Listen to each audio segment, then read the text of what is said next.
Well, welcome everyone. It's a delight to see you at 8 o'clock my time, 10 o'clock is yours. I'm welcoming you to Scaffolding and Differentiation, Building Knowledge and Making a Difference. I am Jayme Adelson-Goldstein, and as you probably guessed by my time zone, I'm speaking to you from California, and really delighted to be speaking to Minnesota, one of my all-time favorite states and one of my all-time favorite groups of educators. So I'm hoping by the end of the session that you should be able to notice that modifying, what do we call that at 8 in the morning? Go ahead and chat me. But I would like you to be able to define, discriminate between, and make use of the processes of differentiation and scaffolding. And modula, thank you, that's good. And then hopefully from thinking about those definitions and differentiating between those two, then be able to select strategies, materials, and instructional routines that help you scaffold and differentiate. Now, one of the things that we're always up against in our work, a challenge that is an opportunity, is time frame. And so I want to preface this by saying that we're putting the slide link, as you saw from Elizabeth, we're putting the slide link in here because I will be going through the slides fairly rapidly. I don't want it to feel like it's a fire hose, but if you wanted to have the slides open and stay on a slide for a minute, you certainly can do that. You will be getting the resources, which includes the slide deck, and will include additional both concrete resources and links to resources. So that's a little information about where you're going. And this is where we're going right now, is to a Menti. I would like to be able to find out a little bit about you so that we can establish, as we do in adult education, the needs and interests. So, let me give you the Menti link just came in. I'll give you a minute to go to the QR code, and then I, in turn, will go to the Menti.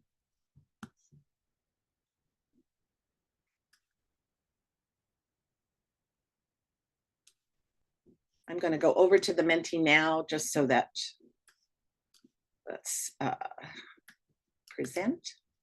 So that's that. The thing about the Menti that I love is that it keeps giving you opportunities to look at the QR code as much as you want.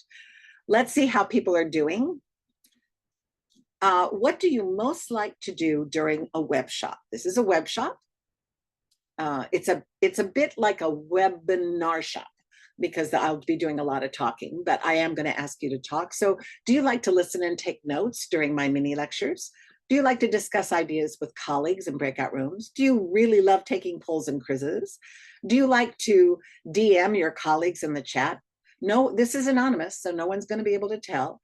Do you like to listen and fold laundry or straighten up something? Or do you like to listen and read email or do other online tasks? So I'm able to tell from this something about your enjoyment of the web shop format. So I see that a number of you do like the interaction during something like this, but a larger number of you really kind of like to take it in. So again, I want to remind you that things will be going quickly, and you'll have access to everything so that you can, anything you miss in your notes, you can always revisit. And for those of you that are folding laundry, I feel you. But I'm so impressed that no one is reading email. That's really impressive. Okay, let's look at our next slide. God willing, and there we go. Okay, so in general, what percentage of your students, I'm establishing a little more need here, are above or below the stated class level? And if you are not in the classroom, think about your program. What percentage of your students have no limited or interrupted prior education, have the same or similar long-term goals, attend regularly, are parents, are employed? Let's see what you have to say about that. And because you have to answer all of them in order to submit, it takes a little longer for the information to come up.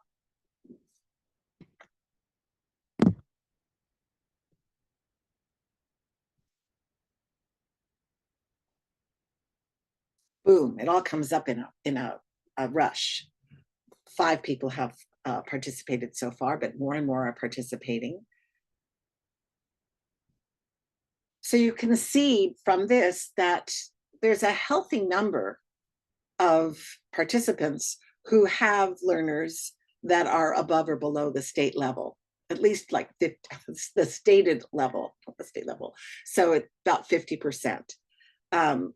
It looks like we've got about, again, 50% or so that have limited interrupted prior education.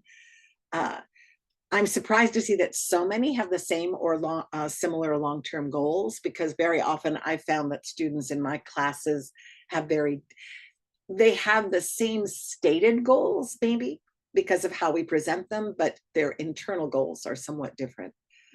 You've got great attendance. You've got a huge number of parents, and about 50% employed. Think for a moment what these statistics or what this data has to say about why we might need to scaffold, why we might need to differentiate. And now we'll go back to our slideshow.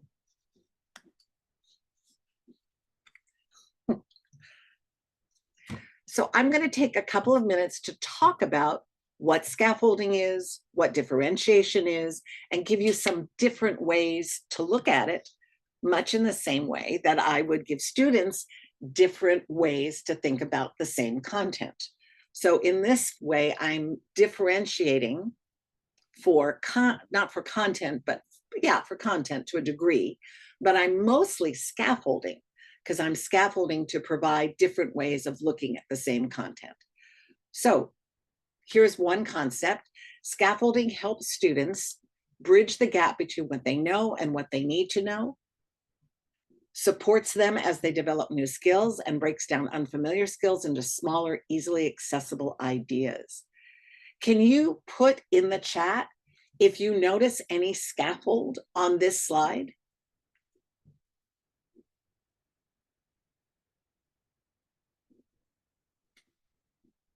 I'm watching the chat like a hawk. Highlighted words and bold text, exactly. So scaffolds can take many forms, and we'll be talking about that in a moment. Excuse me. Here's another concept of scaffolding. This is purely visual, and of course there is the caption of the importance of smaller steps. So scaffolds could break down the steps in a complex task, making the process more manageable. And then this is my synthesis of the information about scaffolding. Scaffolding refers to modifications you make while designing and teaching lessons that allow all students to be successful in learning the same content. So let me try another scaffold with you. Scaffolding refers to modifications you make while designing and teaching lessons that allow all students to be successful in learning the same content. What was the scaffold there? All, so powerful, while teaching. And it can be while designing as well, but it very often happens in the moment.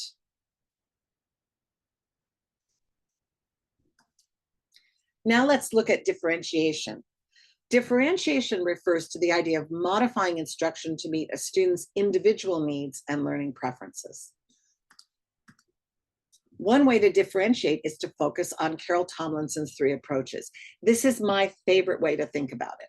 There are other ways to differentiate. You can look at the chart for Universal Design for Learning and pull out all different ways of differentiating. Thank you, Ashley. But if we think about Carol Tomlinson's approach, we can offer choices with content, and/or we can offer choices with the process, and/or we can offer choices with product. And let me give you a visual created by ChatGPT for me with a little Canva support. So what you see here, and I'll use my fabulous annotation tools, and I hope you're seeing it even before I mention it, is you see what's happening here is that the students are talking about rights and responsibilities, but they have a choice of whether they're going to focus on speech or assembly right to vote, and speech.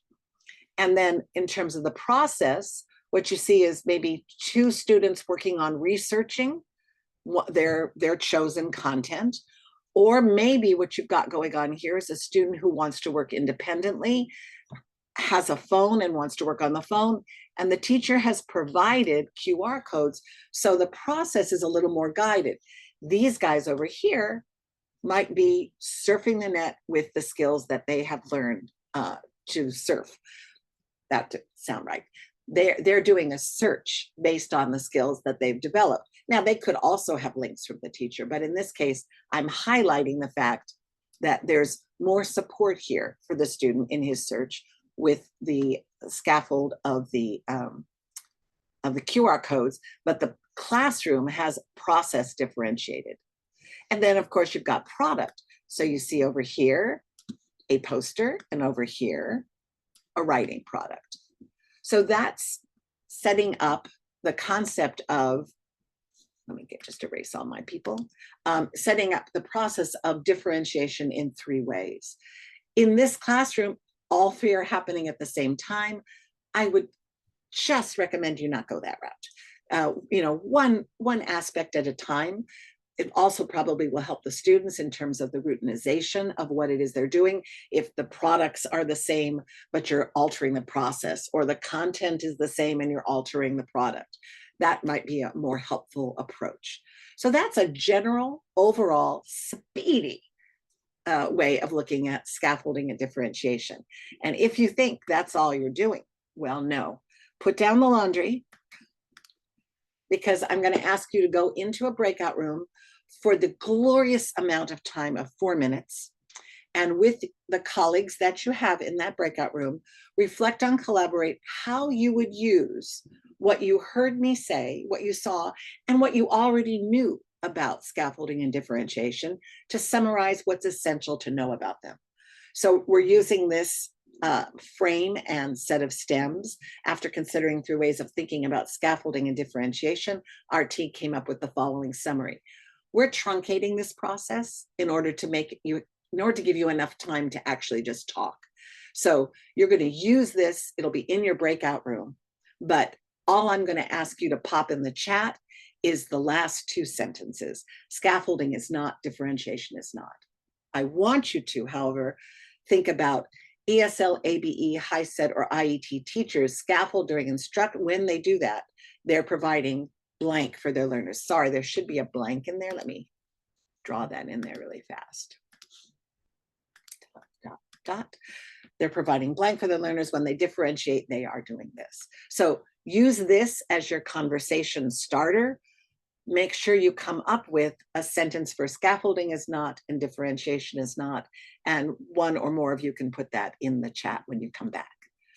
I will be sharing this out to the breakout room. So let's get into our breakout rooms now. Okay, everyone, I'm putting you into random breakouts, so go ahead and join, and Elizabeth and I will be here in case you have any trouble getting into your breakout.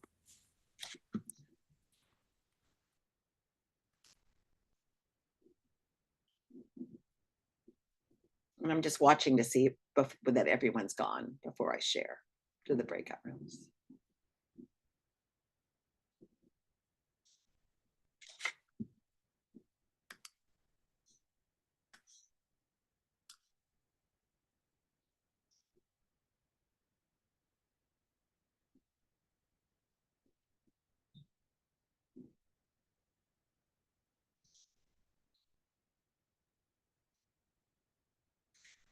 Okay, I'm going to go ahead and share into the breakout rooms, even everybody's not there yet. Those of you that are here in the main room, feel free to open up your mics and talk to each other if it's not possible for you to join a breakout room.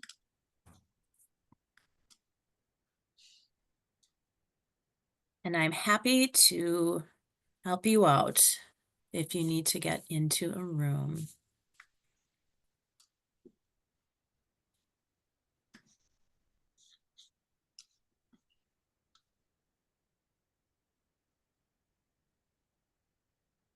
So Pauline is asking to be sent in. Okay. Let me see here. Weena.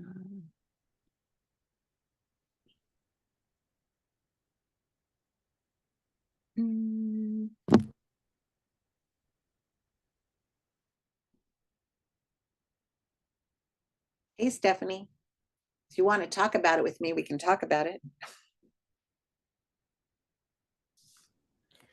Hi, Jayme. Okay.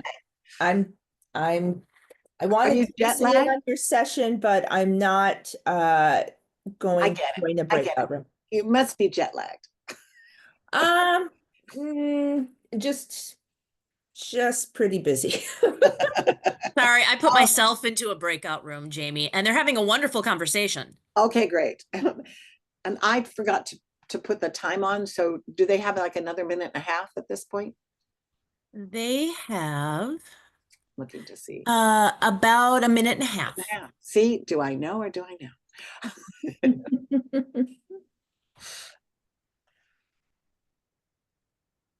Well, it's great to see you here, Jayme. We're very lucky that you got to do this session for the state today. Well, thank you for thanking me and saying that. And we both know it's so not true, but Oh, come on. but we're not recording. We're not recording, so we're good. Yeah. Oh, We're not recording, right, Christine? Did we pause it? well, it does say this meeting is being recorded. So welcome back. I'm delighted to have you here. Thumbs up if you had a lovely conversation for 4 minutes with your colleagues. Yes, thank you. Love to see a thumbs up. And Marty, thank you for your virtual thumbs up. Let me know if you're able. Yes, I know, Krista. And isn't that better than too slow? Potentially. If you can put something in the chat about what scaffolding is not or what differentiation is not, I'm going to go on. Go ahead. Sorry.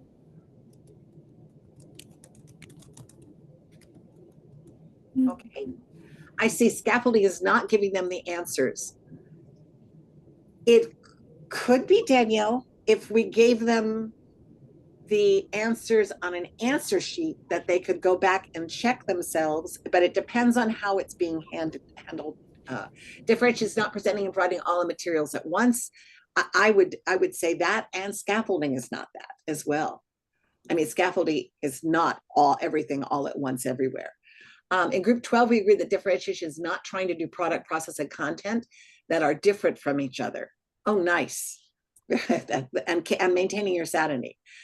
Scaffolding is not lowering expectations. Lovely, lovely. Because we all need scaffolding. Scaffolding is part and part. This process, this webinar is a scaffold.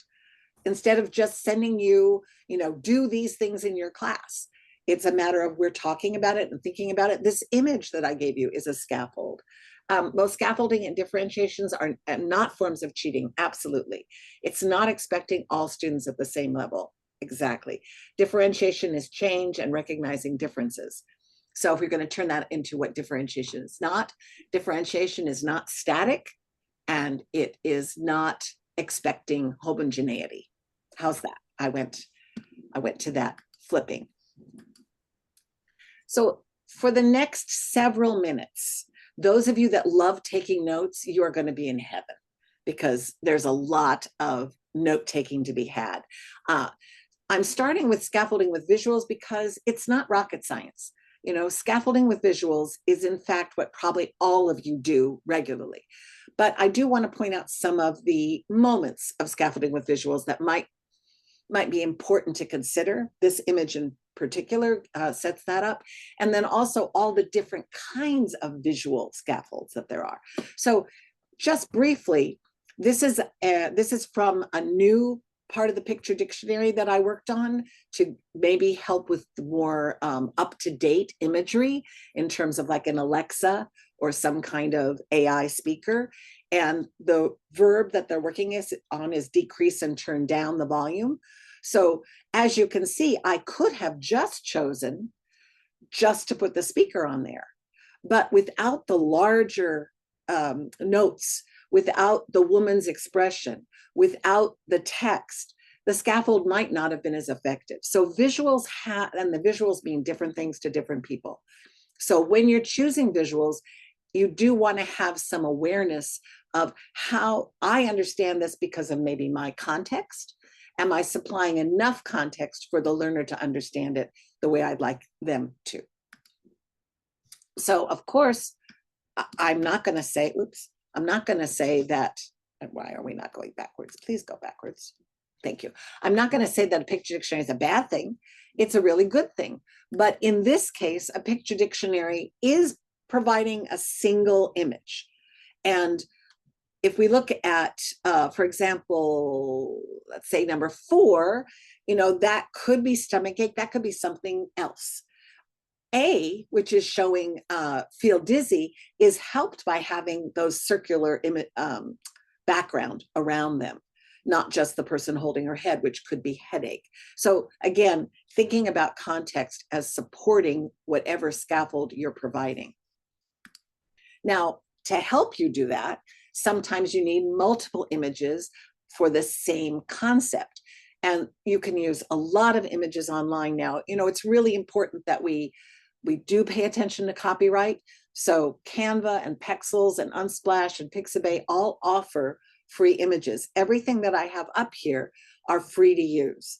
I picked them up free to use from Canva, but they're coming from Pexels and Unsplash and Pixabay.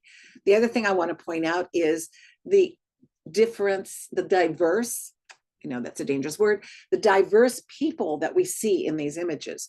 It used to be that we would only see white people, and now we're seeing lots of other tones and shades, which is terrific. I'm looking to take over here. Yeah. Now, when I do a Google search for images, again, I want to find great images. So I still have a little bit of 3 dots on there. I still want to be thinking about copyright. How do I do that? Because everything comes up. So I just want to give you a little tip on, if you don't know already, how you could easily find images that are, as in this one, copyright free or public domain. So what you do is when you do your search, you circle tools, and over here, right above where it says Creative Commons licenses, it gives you the word licenses, because I've circled Creative Commons licenses or chosen it, it's up there on there, but it will just say licenses. And you can choose Creative Commons licenses, which means they're available for you to use. Again, we have fair use doctrine. So if we're only using 10% of something, we are able to do it if we're not charging for it, but it is still really good practice to look for visuals that are free to use. As much as I love pictures and photos, GIFs send me, because the picture of that, if I froze that woman in action, we wouldn't necessarily know what she's doing. But by seeing her in moving, by seeing the little baby, which is very cute, by seeing the gentleman, especially displaying sneezing into his elbow, and we get the word achoo, we're getting a much stronger sense of sneezing. Now, that's not to say that we can't model that, but GIFs are fantastic for scaffolding for verbs. The other thing that you may want to be thinking about is whether or not you want to use video as a scaffold. Sometimes your voice, learners are very dependent on your voice, and it's great to give them an opportunity to listen to other voices. But when you look at a video, look and see what visuals are inside that video. I chose this Minnesota one. It's very cute with the dog. It doesn't actually apply to what they're talking about, which is taking the day off when sick. But in both of these videos, which we're not going to watch right now, but you'll have links in the slides. In both of these videos, there are a lot of images and movement that would help explain the health terms that you are teaching the students. We know there are. And I would be remiss not to mention AI. And I want to point out that AI has drastically improved its images, although I think that the one that was created in November on the left is beautiful. And I was delighted that I was able to get different skin tones. I asked for a Middle Eastern doctor. And I wanted to talk about vaccinations and I was able to get this. Now we can't show children in this type of situation because AI is regulating itself. So when I asked AI to do that, they said, no, but we can do a person, an adult. So I changed the picture over to an adult. So I think it's terrific that AI is regulating itself, but it may put some limitations on the images you want to create. And thank you very much, Becky. But what you want to think about here is you're able to prompt the image that you want. Whereas you spend hours and hours maybe looking for a specific image, you can prompt them. And that's a tremendous time saving. Now, something else that I think is a visual that we may not put in the same place in our minds is the idea of making content visible and memorable with physical demonstrations. So quick thumbs up in the chat, or a Y in the chat. Let's not do a thumbs up in the chat. A Y in the chat. I know, Andrea. A Y in the chat that tells me whether or not you've done TPR. So a Y for yes. We won't worry with the no's because we'll know that if you don't write in, you didn't. So I think what happens sometimes is that we maybe have done it and then stop doing it. But it's valuable for learners across levels, across content areas. So I think I would just ask you to consider coming back to it if you haven't, because that mnemonic of physically acting out what it is you're telling someone to do, even in terms of like, put your pencil at the margin of the paper, put your pencil up where the title goes, put your pencil for an email, put your pencil at the subject line, just an awareness. Yeah, Marty, Simon Says is unfortunately always associated with TPR, but it's more than Simon Says, because it moves from teacher giving the demonstration, learner and teacher doing the actions together, teacher commanding and learners commanding each other. So it's not so much about catching somebody out, which is what Simon Says is basically about. So I just want to make sure that the sophistication of the technique comes through. And then I don't know if you think about graphic organizers as being visual, but they are. So if I had given you a Cornell notes, scaffolded Cornell notes, on the left-hand side, I would have put in definitions of scaffolding, a definition of differentiation, visual scaffolds, stems, and I could have written those things down and then given you bullet points on the right for you to know that I was going to make 2 key points for each of those different topics. So something to be aware of. And graphic organizers that are partially filled in, Christine, they're just invaluable because, as 2 of your beloved Minnesotans, I didn't say that very well, Kimberly Johnson and Betsy Parrish discovered in 2010, learners do not know how to take notes. So providing graphic organizers, and okay, I've got someone with very low literacy. I'm going to provide a checklist so that as I see certain things that are key, that student's going to check them off. And it could be a visual checklist. So just the concept of note-taking is really important. How about this? I think we should all start with this, starting with NRS level 1, because it's daily routines. It's what people do, right? And I am being extremely sarcastic. This is a fabulous, fabulous document, but it is way complex. And we know that charting is really important. So when I go on the American Time Use Survey, I can get something that's a little simpler to see, that only breaks it down by average per weekday men and average per weekday women, but it's still really complex. So I'm going to make sure that I don't deprive my learners of the content, but I'm going to simplify it. And I'm going to use Canva or ChartGo or AI, wonderful tool again, that will allow students to see this valuable information in a chart. Maybe what I'll want to do is put in numbers as well, because there are students for whom the visual isn't as valuable as the numbers. That really sets it up for them. And then probably even more importantly, I'm going to mask, because I want to start, again, remember those steps on the scaffolding. So I'm going to start with just one. Now, there is a fabulous technique where you show learners a chart like this one, and you don't put any content in it, you don't title it, and you ask learners to tell you what they think it is. What are the orange? What are the green? What are the different things? And then, they just do, yes, exactly. And it's a really lovely way to do that. But this is more about scaffolding and helping the learners step by step acquire the content. So, reflection time. If your hair isn't blown back by the speed with which we did that, I'd like you to take a moment and see if you can recall the scaffolds you heard and saw. And then in the chat, write one visual scaffold you'd like to use more often or adapt. Oops. And these are what you saw.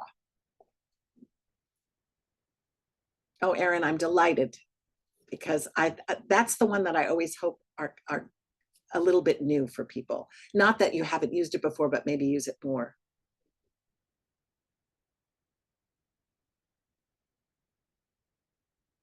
Okay, my work here is done.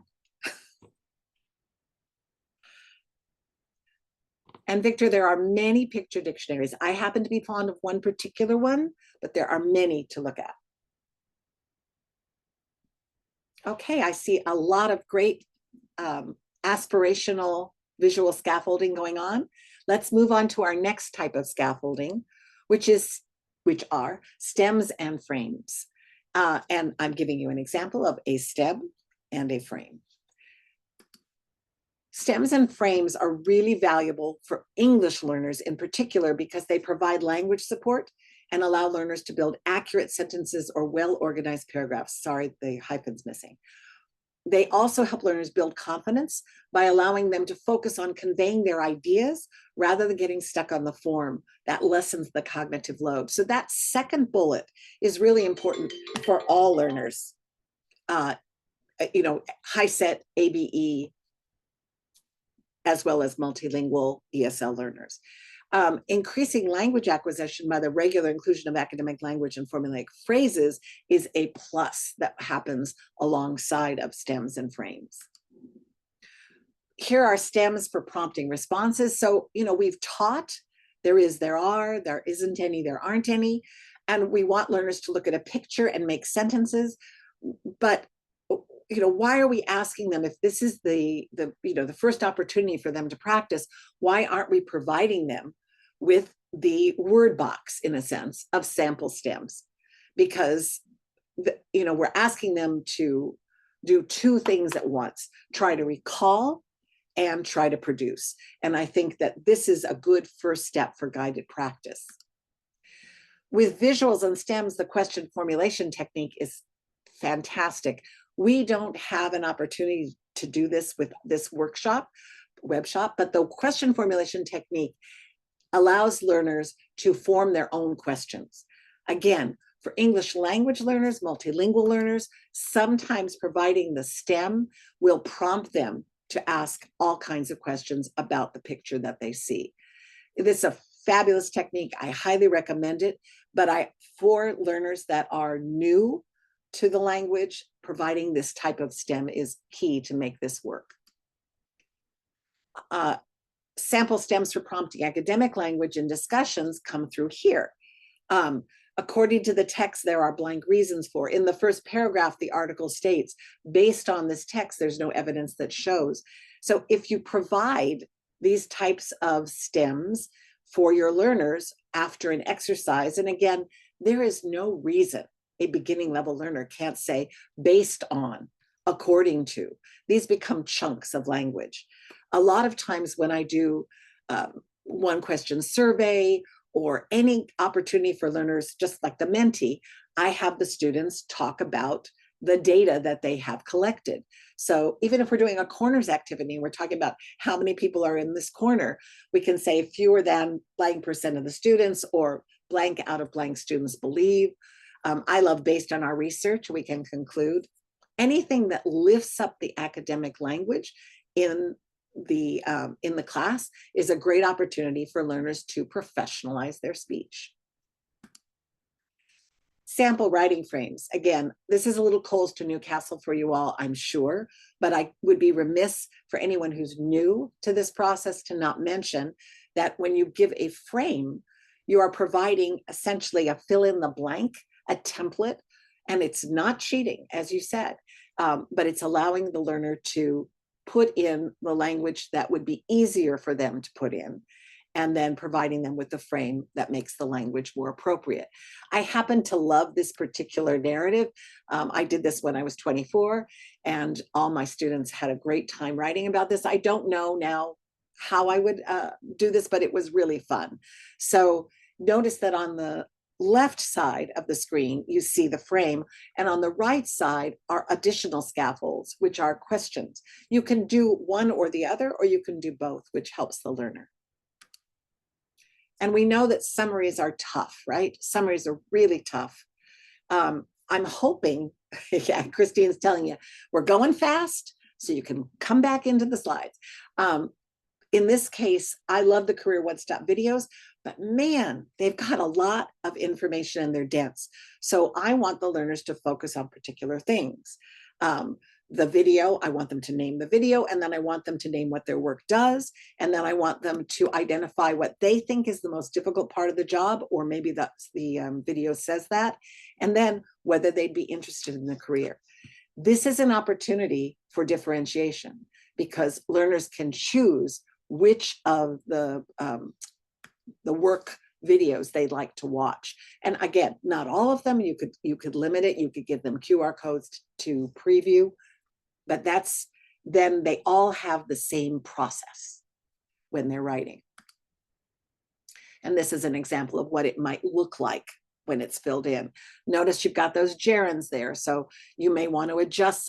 I would probably not use these videos, frankly, for learners at NRS 1 through 3 even, but I definitely would adjust this summary for those learners to use on different videos. Okay, everybody stand up, 30 seconds. Got to take a moment and just stretch and stand up. You're on the clock, 30 seconds. There's a lot of talking at you.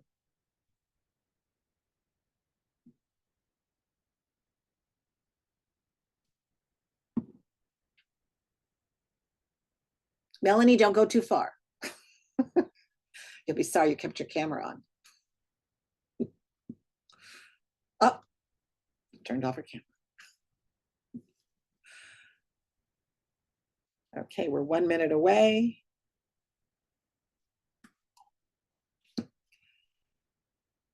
So let's look at the language supports for the scaffolding for reading, writing, speaking, and listening. Word banks. This is how I can extend the language that I maybe had in the textbook. So instead of just talking about the 5 colors that are mentioned in a dialogue, I can put up a word box with many more colors in it. And then students, they're getting the word, they're getting the color, they're expanding on their language. Thinking about it for math, if I'm asking the learners to look at what the problem is asking them to do, this again goes back to that concept of the stems. I don't necessarily want them to struggle with, I want them to be able to look and see what the problem is asking them to do. And then I want to give them support in what are the options that they could say. So that works. It works as well for math as it works for ABE, ELA, or ESL, or HiSET. Describing mathematical reasoning, justifying an answer. Again, we can flip this over to the language side of things, but we want to give learners the support, the language strategy support, to talk about the content that we're teaching.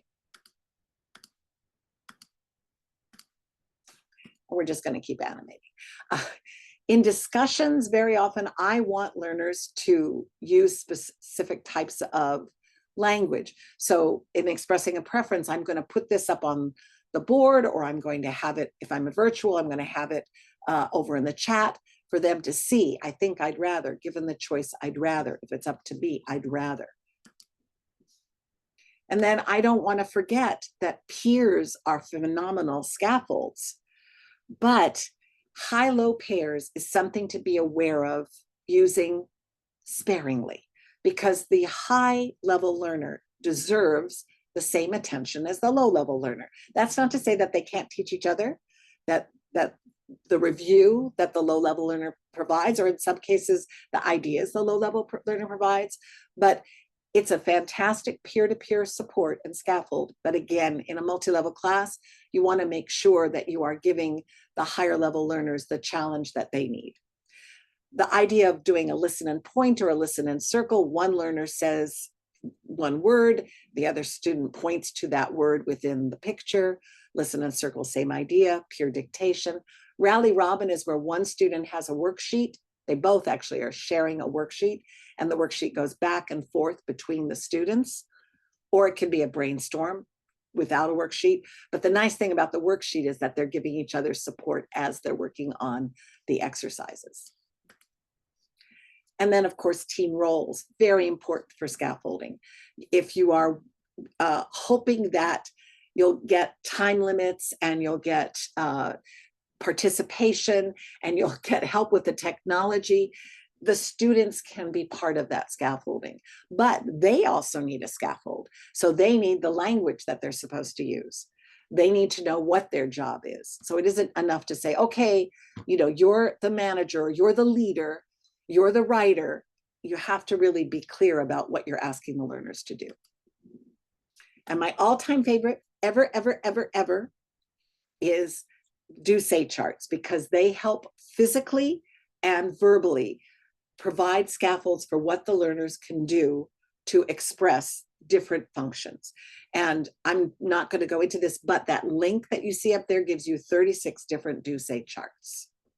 And these are so much fun to act out. So you go to the TPR part, and students have a blast laughing. And then that, of course, creates that mnemonic of memory, both in terms of the laughter and having done the physical actions. This is an example of linking and QR codes, and again, a chat GPT visual. So here's for a math teacher or ESL doing math, here's a word problem, right? So I don't want them to get lost in the language. So I want to be sure that discount and minimum and net amount are known. So if I click on these, I think it's going to take me away. Yeah, it takes them to the word problem glossary that I've set up, and they can quickly see the definition of the word. They've got a picture here that helps describe what's going on. And then over here, this QR code is sending them also, I don't remember where the QR code is sending them. I'm so sorry. But somebody try out the QR code and let me know. I will quickly take a screenshot of it and put it in the chat so that you can try it out.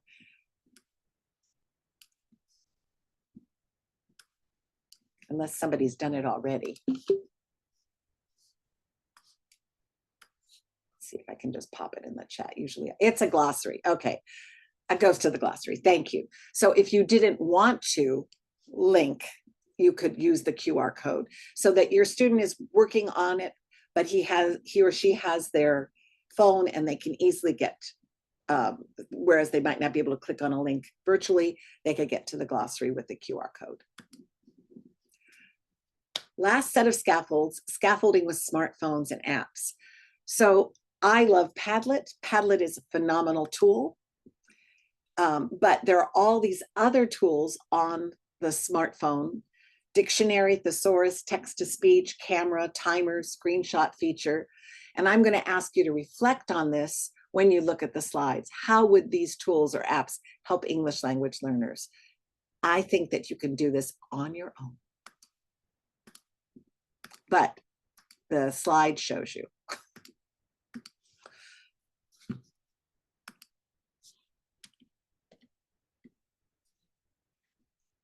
Good to go. So let's consider differentiation in the last few minutes of our time together, because differentiation is something that you have to plan for in a much more intentional way. Once you have routines, you can slot them in. But once you know your learners, you can slot in better. But scaffolding is sort of in your back pocket, and it happens for all learners to, again, you're designing, you're being careful and intentional, but you know upfront how you're going to make use of scaffolds. Differentiation, especially in terms of a more robust product, needs some thinking. So let's look at the difference. So we're looking at individual needs and learning preferences. And that's, if you know about choice boards, you can think about that as we're going through. So here's an objective. Students will be able to identify 5 to 10 tips for staying safe online. I can adjust the content here by eliminating, just saying 3 to 5 tips. Or instead of staying safe online, I can say, okay, 5 of my students are not going online. They don't have children. So we're going to talk about staying safe in another situation. So it could be staying safe in the home, staying safe in an emergency, staying safe at school. I can still make my general presentation, but then when they go to look further into it, I might give them another reading, for example. But maybe that's not what I want to do. Maybe I want to keep everybody in the same content. So I can adjust the process. Maybe students work solo, in pairs, or in teams to read and locate tips. Or maybe I do a jigsaw reading. Or maybe I have some listen and take notes while others are reading and locating tips. Or maybe I have a group brainstorm and expand the list of safety tips that we've done as a whole class with AI or Google. So I can think about changing the process if I want to stay within the same content. Or I can stay with the same content, the same process for everybody, but then have learners demonstrate their proof of learning in different ways. So maybe one group makes a poster of safety tips, and I find out who wants to do what by having corners around the room. And so if you'd like to make a poster, if you'd like to make a written list, if you'd like to quiz us. Now, I do try to think about different ways of thinking about the learning. Because I don't want to go to learning styles. I want students to expand what they do. But if students really need practice with writing, the product might not be a written list of tips, because that's not really the focus of the objective. However, if the focus of the objective was students will be able to write an email, blah, blah, blah, then writing is going to be in the product, and what they write the email about or how they write the email might be where I differentiate. Students will be able to demonstrate their accurate use of the present perfect in talking about places to go in Minnesota over a 3-day weekend. I know, Minnesota's big. I know that. Present perfect. Okay, maybe that's not what I really want to focus on in terms of the grammar point. Maybe I don't want to focus on where to go over a 3-day weekend. So I can adjust it. And of course, I could change Minnesota to their city. So I can vary the reason for travel, and I can include considerations such as price, family. So that could be where I would vary my content. I can vary the process. So a lower level learner just works with a pattern. I don't say just, I know that's challenging, works with a pattern dialogue and makes substitutions. A higher level learner adds lines to a dialogue, and even a higher level learner writes an original dialogue, talking about the places that they're going to go. In the product, I can have a live role play, or I can have rotation role plays where they go from group to group, or I can use recorded role plays. These are not the end all be alls. These are just examples for you. This one is interesting because it's about looking, evaluating, and making claims. So that's the goal of the objective. It could be a written evaluation, and it could be a spoken evaluation. But we're also looking at effectiveness, safety, and or cost of different over-the-counter medications.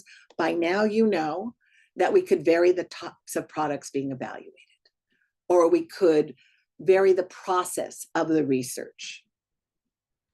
Or again, the products end up being kind of the same, which is lovely, because if we routinize, we create an ed tech routine that learners do frequently in the class, then we're not having to teach them how to do the product, but they're choosing which product they would like to do.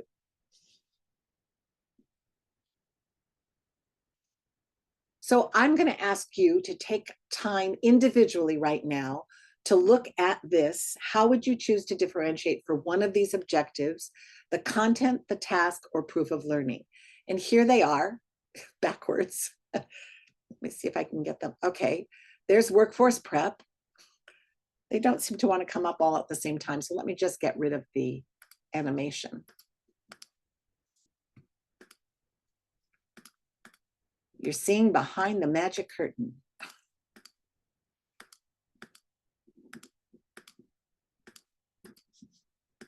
Okay, here we go. So take just a moment or two, pick yellow, blue, or pink, workforce, community, or financial lit, and in the chat, write one way, content, task, or proof of learning that you think you would differentiate.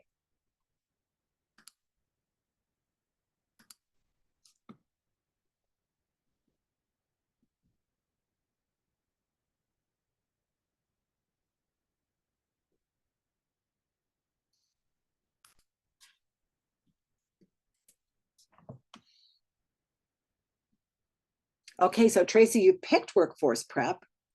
Now tell me in the chat what you would do with that. Would you alter the content for learners? How could you alter the content? Would you alter the process? And Azul, you'd be altering the content. So would it be the content of reading a job description, or would it be the content of the job? Ah, types of jobs. Excellent. I shouldn't. No value judgment. Thank you.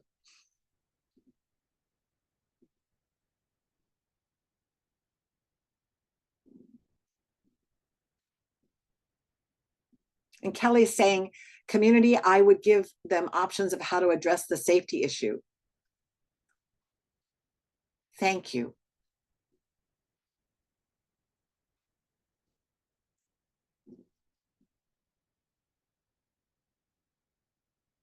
So Inu Olu, did you pop something in the chat? Ah, pink, sorry, I just didn't see it.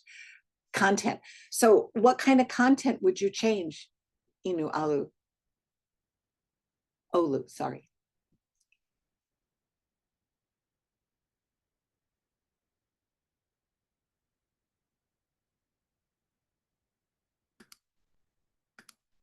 And financial lit, you'd alter the My Plate and give students alternative if that makes for their situation. Thanks, Marty.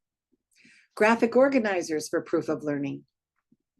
So would you, Zachary, you would use the graphic organizers for the proof of learning? Would that would be your proof of learning? Would you alter anything about the graphic organizers? Would you maybe use a checklist for lower level and a scaffolded one for higher level and a even higher level no scaffolds?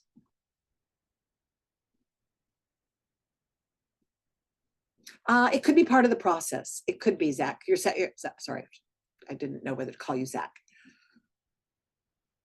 Okay, and I see. Perfect. So we're going to save the chat, and I will be sure to put it into the folder.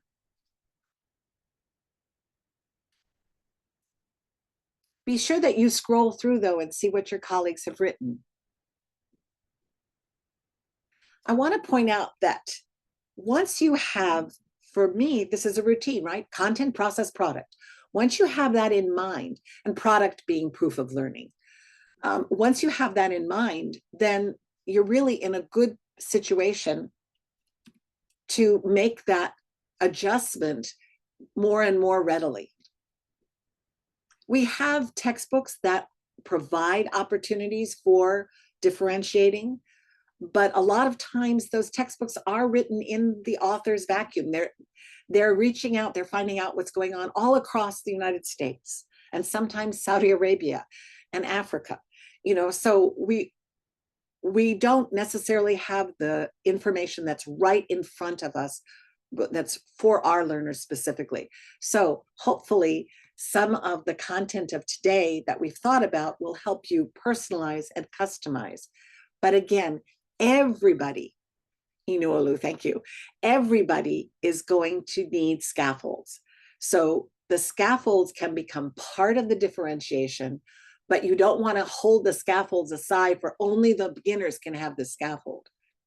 If you know the advanced level learner doesn't need it, you can put it out there and say, well, we have this word box, but why don't you add 2 words to that? So I could have you today write and record a speech on the value of scaffolding. I could have you write an email to a colleague describing basic scaffolding, or I could have you create a cluster diagram that illustrates basic scaffolding techniques. I'm not doing that, but I could. So I hope you noticed and wondered some great things just about your own classes and wonderful things you're already doing and feel validating. I know it was fast. I know it was full. I acknowledge that with humility, but I really was having a hard time figuring out what to cut. So I'd rather give you an opportunity to look at the slides again, and the slides will come, the link will come back in. Thank you very much for your kind words. We're going to put the slide link in. Oh, pshaw, Zachary, but thank you.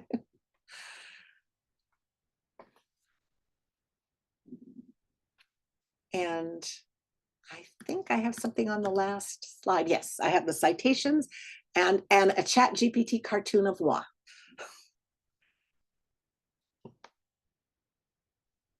Thank you so much, everybody. Have a wonderful weekend.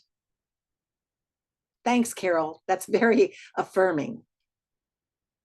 Thank you, Jillian. Thank you, Marilyn. Thank you, Olivia. If I haven't thanked you all, I'm sorry. But I know somebody else is coming in and I want to make sure that they get in. Thank you, Jayme.